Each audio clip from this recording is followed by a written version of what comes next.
जय गुरुदेव। जय गुरुदेव बाबा।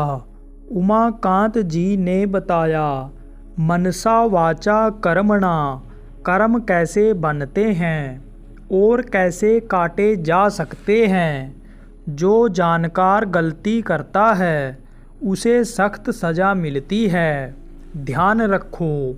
निज धामवासी बाबा जय गुरुदेव जी के आध्यात्मिक उत्तराधिकारी, जिनके पास अब कर्मों को, पापों को क्षमा करने की, काटने की, कटवाने की पावर है, ऐसे पूरे समर्थ संत सतगुरु, परम दयालु, दुखों को हरने वाले उज्जैन वाले बाबा उमाकांत जी महाराज ने सत्संग संदेश में बताया कि मनुष्य के कर्म कैसे और किससे बनते हैं।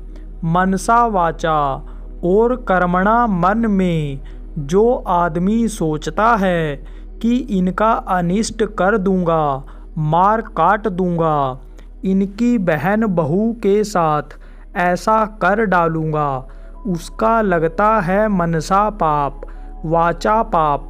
मुंह से बोल करके, प्रोत्साहन देकर के किसी को मरवा कटवा दिया, बोल बोल करके किसी का दिल दुखा दिया, तो वह भी पाप लगता है।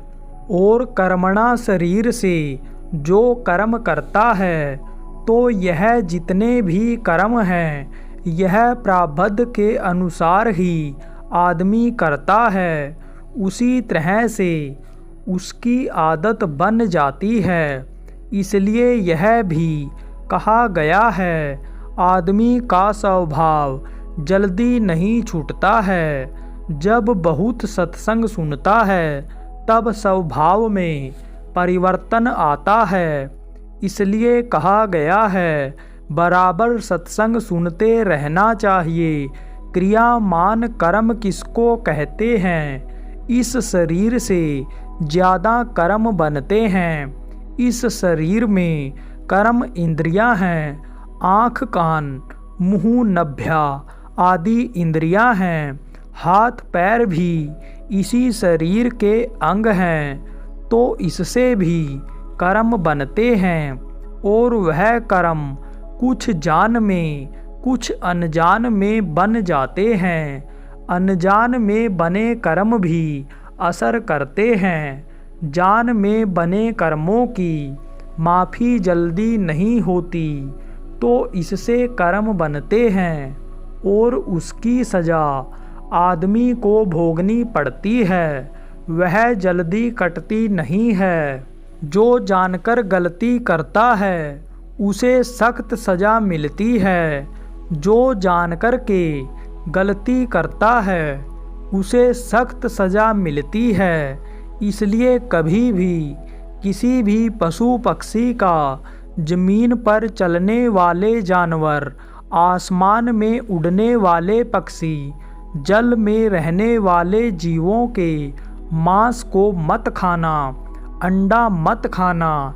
ऐसे किसी भी नशे का, चाहे शराब, अफीम हो या तमाम नशे की गोलियां चल रही हैं, जो बुद्धि को भ्रष्ट कर देती हैं, ऐसे बुद्धि नाशक नशे का सेवन मत करना। नहीं तो आपको ज़्यादा सज़ा मिलेगी। जो अनजान होता है उसको माफ़ी भी मिल जाती है। जैसे यह जानवर है, जानवर अगर किसी को मार दे तो उनकी बुद्धि ही नहीं है, उनका तो स्वभाव ऐसा है, तो उनको तो वह पाप नहीं लगता जो पाप जानकार इंसान को लगता है। अनजान जो होते हैं, गलती कर बैठ देते हैं, उनकी सज़ा की तो माफ़ी हो जाती है।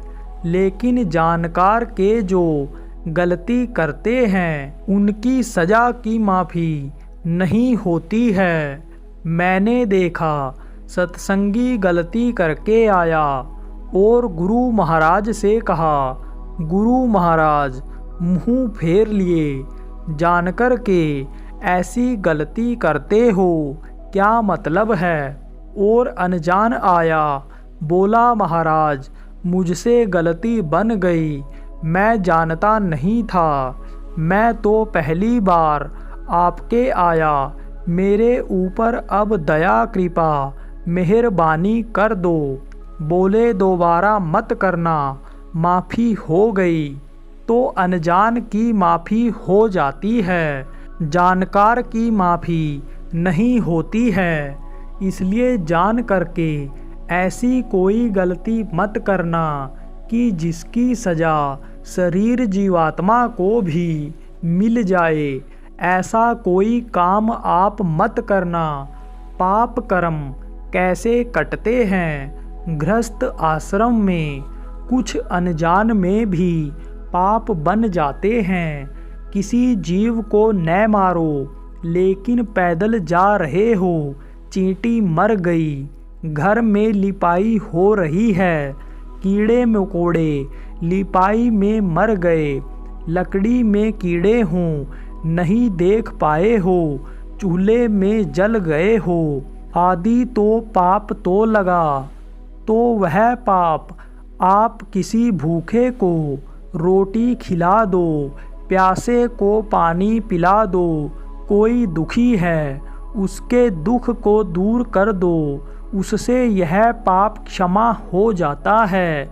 तो यह भी बताया गया कि छोटे मोटे कर्मों को आप इससे काट लो, बड़े कर्म जो पूर्व जन्मों के हैं या जब तक सतगुरु के पास नहीं पहुँचे और आपके शरीर से बन गए, उन कर्मों को सेवा करके, लोगों को समझा बता करके, नामदान दिला करके, भजन करा करके उन कर्मों को काट लो। जय गुरुदेव।